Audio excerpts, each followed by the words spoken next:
माता पिता अपने बच्चों के बेहतर भविष्य के लिए तमाम तरह की कोशिशें करते हैं। उनकी पढ़ाई लिखाई के लिए उन्हें अपने आप से, अपने घर परिवार से दूसरे अनजान शहर में भेज देते हैं और वहां जाकर कई बार बच्चे ऐसा काम कर जाते हैं जिसकी वजह से सदा सदा के लिए उन्हें अपने जीवन से हाथ धोना पड़ता है। दोस्तों, आज की घटना जो मैं आपको बताने जा रहा हूं, इसमें एक लड़की और एक लड़का जो कि दूसरे अलग अलग शहरों से होते हैं, वो पढ़ाई करने के लिए एक शहर में पहुंच जाते हैं और वहां रहकर अपनी पढ़ाई करने लगते हैं, अपने बेहतर भविष्य की तैयारी करने लगते हैं।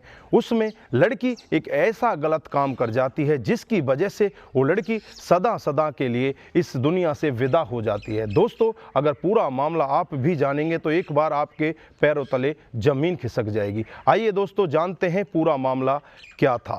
नमस्कार, जय हिंद। आप देख रहे हैं APH न्यूज़ राहुल रावत के साथ। तो दोस्तों, आज की जो मैं हकीकत की घटना आपको बताने जा रहा हूं, मध्य प्रदेश में एक ज़िला पड़ता है भोपाल, और भोपाल का ही एक एरिया है पिपलानी एरिया। ये पिपलानी इंदिरापुरी, उसी का सेक्टर C की ये हकीकत की घटना है। यहाँ पर एक प्रेम लंबा नाम की लेडीज जिसकी उम्र होती है 24 साल, और उसी के साथ में एक लड़का रहता है जिसका नाम होता है हर्ष केसवानी, जिसकी उम्र होती है 26 साल। हर्ष केसवानी शहडोल का रहने वाला होता है, जो BCom फाइनल ईयर का छात्र होता है, और जो प्रेमा लंबा होती है वो एक ब्यूटिशन होती है, और जो सिक्किम की रहने वाली होती है वो एक ही कमरे में काफ़ी दिन से रिलेशनशिप में रहते हैं। धीरे धीरे उनका ऐसे ही कामकाज चलता रहता है। वो अपने भविष्य को, अपने करियर को आगे बढ़ाने में लगे रहते हैं। लेकिन 9 अक्टूबर 2022 को जो हर्ष केसवानी होता है नज़दीकी पुलिस स्टेशन में जाता है और जाकर कहता है कि साहब, मेरी जो दोस्त है प्रेम लंबा,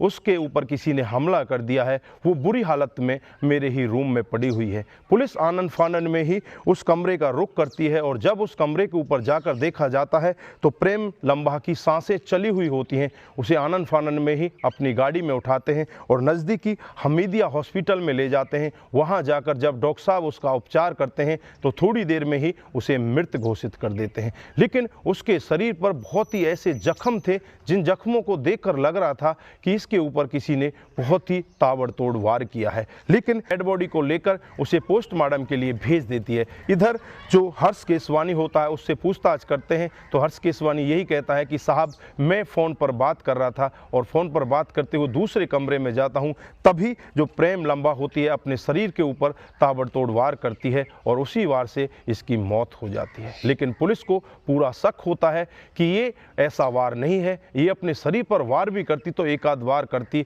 इसके गले पर भी निशान है, इसके शरीर पर भी निशान है, बहुत सारे निशान हैं। इतने जख्म अपने शरीर में एक लेडीज कैसे दे सकती है? पुलिस अपने रवैये से पूछताछ करती है तो हर्ष केसवानी कहता है कि साहब, हम काफ़ी दिन से रिलेशनशिप में हैं और रिलेशनशिप के बावजूद जो प्रेमा लंबा होती है वो मेरे से शादी करने के लिए कहती है, लेकिन मेरा इसी बीच में एक दूसरी लड़की से अफेयर हो जाता है। मैं इसके साथ में शादी ही नहीं करना चाहता। जब भी मेरी प्रेमिका का फ़ोन आता तो ये बहुत ज़्यादा परेशान हो जाती और मेरे साथ में लड़ाई करने लगती। यहाँ पर भी इसने यही किया, ये बहुत ज़्यादा परेशान हो जाती है और मेरे साथ में लड़ाई करने लगती है। मैं दूसरे कमरे में जाता हूँ और जैसे ही वापस आकर देखता हूँ तो ये अपने शरीर के ऊपर बहुत सारे वार करने लगती है। इधर पोस्टमार्टम की रिपोर्ट भी आ जाती है। पोस्टमार्टम की रिपोर्ट में भी पता चलता है कि शरीर के ऊपर बहुत सारे गहरे जख्म हैं जिसे इंसान खुद अपने शरीर के ऊपर नहीं दे सकता। इस पोस्टमार्टम की रिपोर्ट के बाद जो शक होता है पुलिस का वो हर्ष केसवानी के ऊपर बढ़ जाता है, और हर्ष केसवानी से पुलिस जब अपने रवैये से, अपने जोर दबाव से पूछताछ करती है तो हर्ष केसवानी थोड़ी देर में ही टूट जाता है और सब कुछ सच सच बताने लगता है। कहने लगता है कि साहब, पहले तो मैं आपको ऐसे ही घुमा रहा था, हकीकत तो कुछ और ही है। हकीकत बताने लगता है और कहता है कि साहब, आज से कुछ दिन पहले से ही हमारा प्रेम प्रसंग चल रहा था। प्रेम प्रसंग के बीच में एक लड़की और आ जाती है, उस वजह से जब भी मैं उस लड़की से बात करता तो ये मेरे बीच में आ जाती, मेरे साथ में लड़ाई झगड़ा करने लगती। 9 अक्टूबर को भी ऐसा ही होता है। जब मैं उस लड़की से बातचीत कर रहा था तो ये मेरे बीच में आकर मेरे फ़ोन को छीनने लगती है, मेरे को गाली गलौज देने लगती है। मेरा दिमाग ठिनक जाता है, मुझे बहुत ही ज़्यादा गुस्सा आ जाता है। वहीं पर एक बोतल पड़ी होती है, उस बोतल को मैं तोड़ता हूं और इसके ऊपर ताबड़तोड़ वार कर देता हूं। इसके शरीर पर वार किए जाते हैं, इसके गले को काटा जाता है, और प्लान के तहत मैं एक कहानी बनाता हूं, और वो कहानी जो मैंने अभी आपको सुनाई थी। पुलिस वाले भी जब पूरा मामला सुनते हैं तो पुलिस वाले भी एकदम से एक्शन मोड में आते हैं और तुरंत ही उस लड़के को अपनी गिरफ्त में लेकर तमाम धाराएं उसके खिलाफ लगा दी जाती हैं, उसे जेल के अंदर भेज दिया जाता है। तो दोस्तों, यहाँ पर आप क्या कहना चाहते हैं? एक बेटी जो अपने घर से, अपने परिवार से, अपने माता पिता को छोड़कर अपनी पढ़ाई करने के लिए एक अनजान शहर में आती है, एक लड़का भी ऐसे ही अनजान शहर में आता है, वहाँ दोनों मिलकर एक दूसरे के साथ प्रेम प्रसंग में आ जाते हैं और फिर उनके बीच में जब तीसरे की एंट्री होती है तो होता है वहाँ पर इतना बड़ा कांड। तो दोस्तों, यहाँ पर आप क्या कहना चाहेंगे?